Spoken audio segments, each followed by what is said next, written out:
1447 বছর পুরাতন একটা মসজিদে অবস্থান করতেছি। প্রথম যে মসজিদটি নির্মাণ করেছিলেন সেই মসজিদটি আপনাদেরকে দেখানোর চেষ্টা করব। আমাদের ইউনিভার্সিটির শিক্ষক ডক্টর সুলাইমান আর রুহাইলি হাফিজাহুল্লাহ, আল্লাহ রাসূল সাল্লাল্লাহু আলাইহি ওয়াসাল্লাম বলেছেন যে তার একটা উমরার সওয়াব তার নামায় আমলের মধ্যে লেখা হবে। সুবহানাল্লাহ। আসসালামু আলাইকুম ওয়া রাহমাতুল্লাহি ওয়া বারাকাতুহু।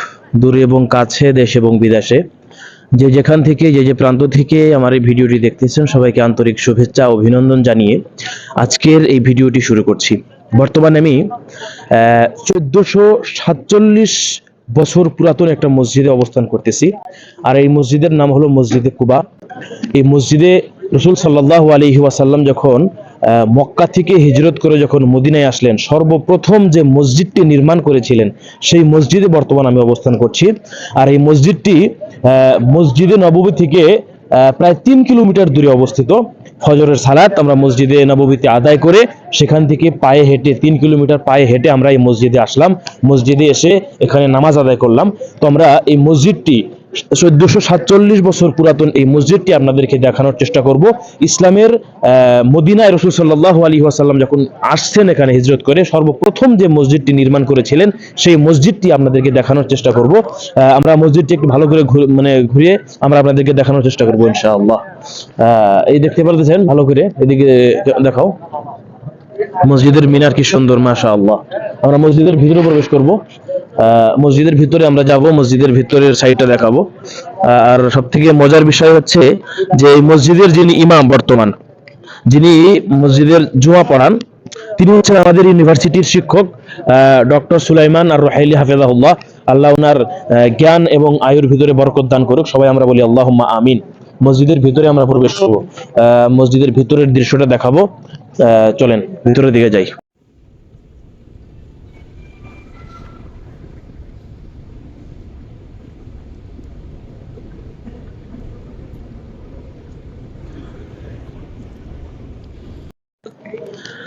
এই মসজিদের নামাজের ফজিলত রাসূল সাল্লাল্লাহু আলাইহি ওয়াসাল্লাম বলেছেন, যে ব্যক্তি বাড়ি থেকে পবিত্রতা অর্জন করবে, অর্থাৎ ওযু করবে, ওযু করে পায়ে হেঁটে এই মসজিদে আসবে, অর্থাৎ মসজিদে কুবায় আসবে, এসে নামাজ আদায় করবে, রাসূল সাল্লাল্লাহু আলাইহি ওয়াসাল্লাম বলেছেন যে তার একটা উমরার সওয়াব তার নামায় আমলের মধ্যে লেখা হবে। সুবহানাল্লাহ। তারপর অপর একটি হাদিসের মধ্যে আসে, রাসূল সাল্লাল্লাহু আলাইহি ওয়াসাল্লাম যখন শনিবারের দিন রাসূল সাল্লাল্লাহু আলাইহি ওয়াসাল্লাম মসজিদে নববীতে ফজরের সালাত আদায় করে সেখান থেকে পায়ে হেঁটে বা কোনো সময় সওয়ারিতে করে এসে রাসূল সাল্লাল্লাহু আলাইহি ওয়াসাল্লাম এই মসজিদে সালাত আদায় করতেন। শনিবারের দিন ফজরের সালাতের পরে এখানে রাসূল সাল্লাল্লাহু আলাইহি ওয়াসাল্লাম আসতেন।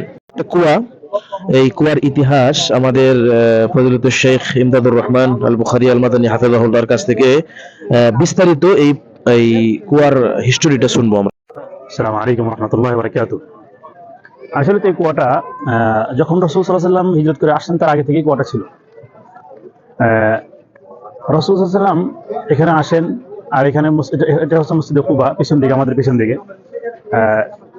এই কুয়ায় হযরত ওসমান বিন আফফান রাদিয়াল্লাহু আনহু যখন খলিফা হন, তৃতীয় খলিফা, খলিফাতুর রাশিদ, তৃতীয় খলিফা, তেনার সময়ে তেনার খলিফার খিলাফতের জামানায় এই কুয়াতে রাসূল সাল্লাল্লাহু আলাইহি সাল্লামের আংটিটা পড়ে যায়, যেটা রাসূল সাল্লাল্লাহু আলাইহি সাল্লামের আংটি ছিল। এ হচ্ছে কাহিনী। তার জন্য যেমন এখানে লেখাও দেওয়া হয়েছে যে এটা সেই কুয়া যেখানে রাসূল সাল্লাল্লাহু আলাইহি সাল্লামের আংটি পড়েছিল। এই কুয়ার আসল নাম হলো কি বীরে আরিস। বীর অর্থাৎ কুয়া, বীর অর্থাৎ কুয়া, আর আরিস হচ্ছে এটা এক নাম। তো আরিসের কুয়া। আর এখানে ব্রেকেটে দেওয়া হয়েছে আল খাতাম, অর্থাৎ আংটি, আংটির কুয়া। যেমন রাসূল সাল্লাল্লাহু আলাইহি ওয়াসাল্লামের আংটি পড়েছে, তার জন্য এখানে বলা হয় আংটির কুয়া, বীরে আরিস। বাকি আল্লাহু আ'লাম। আপনাদের কাছে অনুরোধ, আপনারা এই পবিত্র জায়গাগুলোতে ঘুরতে আসেন, অনেক ভালো লাগবে। মানসিক প্রশান্তি আপনারা যদি চান তাহলে এই সৌদি আরবের মতো জায়গায় আসেন। খুবই ভালো, খুবই মজার জায়গা, খুবই ভালো লাগে এই জায়গাগুলোতে আসলে। আর ইবাদতের জায়গা, এগুলোতে আসলে, এই জায়গাগুলোতে আসলে প্রত্যেকটা জায়গার আলাদা আলাদা ফজিলত রয়েছে। সেখানে অল্প আমল করলে অনেক বেশি সওয়াব পাওয়া যায়। এই জায়গাগুলোতে আসার অনুরোধ আপনাদের কাছে যে আপনারা এই জায়গাগুলো আসেন, এই জায়গাগুলোতে ভালো করে দেখেন, দর্শন করেন, এবং এই জায়গাগুলো থেকে অনেক কিছু শেখা যায় এবং অনেক কিছু জানা যায়।